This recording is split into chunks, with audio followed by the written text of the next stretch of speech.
120 টাকা দিয়ে 1 প্লেট ফুচকা, তাও আবার দেয় 8টা ফুচকা। কি দরকার বাবা, তার থেকে 120 টাকা খরচ করে আমার মতো বাসায় এরকম ফুচকা বানাইয়া খাইবেন, একেবারে মন মতো খাইতে পারবেন।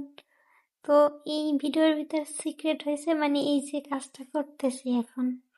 তো টক যদি আপনারা এরকম বানান, আমি মনে করবো মানে টকটাই সব থেকে, আমি মনে করি আমার কাছে লাগে টকটাই সব থেকে ভালো লাগে আর কি।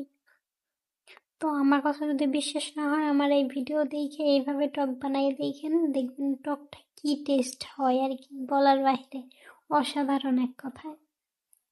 তো তারপরে আমি 2টা ডিম নিছি, তারপরে ডাল আলু এটা সুন্দরভাবে সেদ্ধ করে নিয়ে এর ভিতরে পেঁয়াজ মরিচ আরও কিছু কিছু মশলা দিয়ে দিছি।